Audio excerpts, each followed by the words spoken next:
up, everybody? It is Arcanized here, back with another video on the channel. Today, I'm going to be reviewing Legends of Tomorrow, Season 4, Episode 4, titled Wet Hot American Bummer. Now, this episode overall was pretty good. It just wasn't great, and it's probably the weakest episode of the season. But let's get into the details, because I still enjoyed it a lot.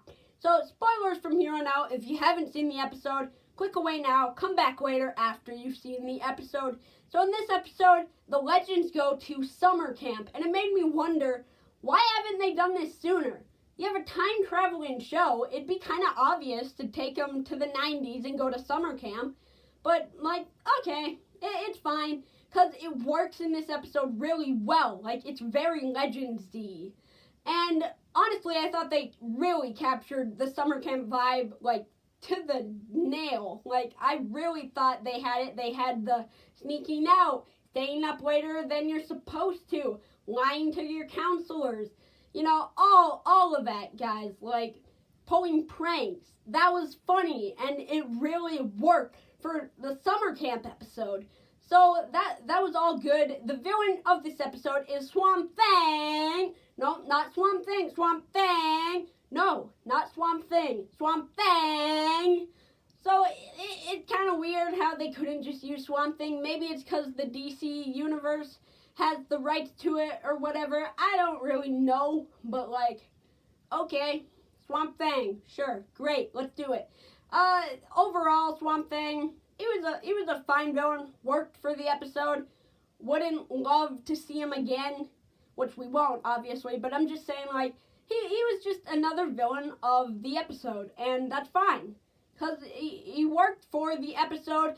We also get to see some actual moments between Mick and the shape-shifting lady. Name's on the screen, I just can't remember who she is. But those were actually nice. To see Mick doing something besides sitting in the corner and drinking alcohol, it was actually really, really nice. And also we get some more backstory for Ava in this episode, which if she's going to be a series regular or a recurring character, whatever, she's going to need some backstory, okay? And we got that in this episode. Not really backstory, but just development for her, besides just being Sarah's girlfriend. And honestly, I really like that, because in this episode, Sarah and Ava get turned into kids so they can figure out what the other kids are hiding. And I thought that was great. I really liked that. And honestly, the actors they chose were fine. Nothing too special. So it was okay. And honestly, it really reminded me of a Justice League episode called Kid Stuff, or maybe it's Justice League Unlimited, don't quote me on that, but I love that episode, and it gave me flashbacks to that. They didn't do it as well as that, but it's fine. It's fine. Also, the Swamp Thing was not who I thought it was going to be. I, too, thought it was going to be the old woman, but it turned out to be the hot male counselor, because, CW? I don't know. But anyways, that was good, because he really did seem like a nice guy, but then nope, I am sucking the life force out of kids for my own, which I don't know, gave me reminders of Damien Dark's powers from Arrow Season 4, but we don't talk about that, okay? We don't talk about it. Anyways, moving on, this episode was very good. The characters had interactions that were nice, and number one character, easily John Constantine, because he was amazing in this episode. He's amazing in all the other episodes. He is so good, and Matt Ryan is so good as Constantine. One of the best superhero castings ever. No joke. He is so gosh darn good. And in this episode, we actually see him be a legend.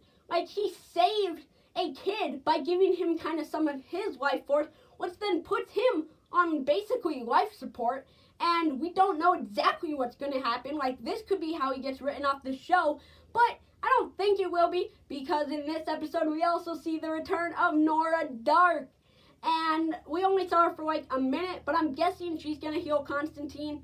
One thing though, even though I did like seeing Nora again, Ray's Okay, I don't know how to find her though, and I'm just like, don't you guys have a time machine with Gideon for this type of thing? Like, is Gideon still a thing? Gideon, are you there?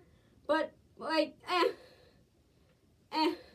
plot holes, whatever. I don't really care, because this episode was very fun.